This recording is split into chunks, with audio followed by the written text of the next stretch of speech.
Du coup, la question suivante est sur le comité de suivi du plan vélo.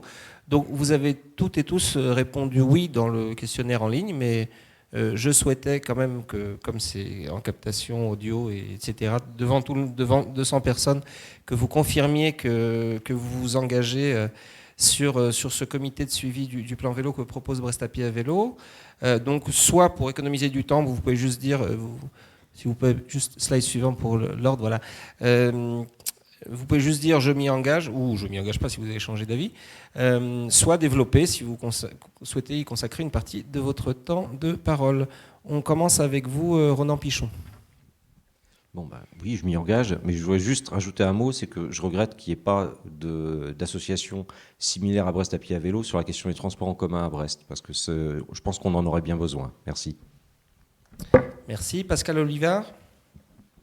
Alors, oui, mais, parce que notre réponse n'était pas aussi claire que ça. On est pour la création d'une cellule des mobilités alternatives, parce qu'on ne veut pas opposer le vélo au reste des modes de déplacement, qu'ils soient doux ou non dans la ville. Et cette cellule devra associer des élus, des usagers du vélo évidemment, mais de l'automobile, des piétons et usagers des transports en commun, évidemment des spécialistes. Nous refusons d'opposer le vélo au reste. Si on enferme le vélo dans sa seule problématique, nous n'arriverons pas à déployer pleinement un plan vélo pour Brest. Merci Pascal Olivard. Johan Nedelec. Oui, c'est très clair. Page 72 du schéma directeur vélo. Donc ça, c'est indiqué, on pourra le vérifier. Donc ça, c'est prévu. L'installation de capteurs pour les cyclistes, pour les usagers, pour savoir justement, pour quantifier, pour connaître, et ça a été évoqué dans le film, donc ça, c'est également prévu. Et parce qu'on le propose dans notre programme, dans le cadre de la COP26, les conseils consultatifs thématiques permettront aussi d'avoir ces comités de suivi 4 fois par an.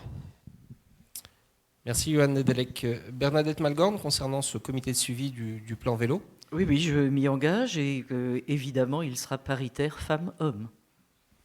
Merci pour cette précision. Michael Cabon. Alors je rebondis sur ce que disait Johan Nedelec sur les fonds de gouvernement tout à l'heure. Peut-être qu'au Parti socialiste brestois considère que 700 000 euros, c'est pas assez. En tout cas, c'est beaucoup d'argent qu'il faut pouvoir mobiliser. Sur la question du comité des usagers, c'est un oui, on n'a pas changé d'avis sur cette question. C'est aussi peut-être l'occasion de pouvoir rassembler des usagers qui ne soient pas que des cyclistes, mais des comités des usagers des voiries en général, que ce soit les voisins, que ce soit les automobilistes, pour quelque chose qui amène un peu plus d'intelligence collective dans le cadre d'un projet qui doit être co-construit, ce qui est l'ADN de notre liste. Merci Michael Cabon. Pierre-Yves Cadalin. Oui. Alors le Parti socialiste restant, on ne sait plus très bien où il est dans cette élection. Il y a Marc Loitanel qui y était, puis Thierry Ferré, premier adjoint de François Hollande, qui est parti chez Ronan Pichon. Enfin, bref. Nous, notre objectif, c'est tenir des engagements, mener une politique ambitieuse. Et pour cela, moi, je vais le dire très clairement, vous l'avez dit, c'est filmé, etc. Je ne suis pas du genre à avaler des couleuvres pendant 6 ans et à me dire que soudain, il faut faire une liste autonome.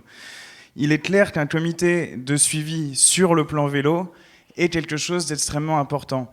Car, précisément, c'est la responsabilité politique qui est en jeu. Si on fait des promesses, on doit les tenir.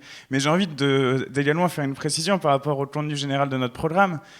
Il n'y a pas meilleur comité de suivi que le peuple lui-même et que les citoyens. C'est pour ça que nous créons à mi-mandat la possibilité, si l'équipe municipale n'a pas tenu ses engagements, eh bien de la révoquer par, si vous voulez, convocation d'un référendum. Donc voilà quelque chose qui également permet d'assumer de façon cohérente et claire des engagements d'avenir. Merci beaucoup donc, pour ce 5e temps de parole.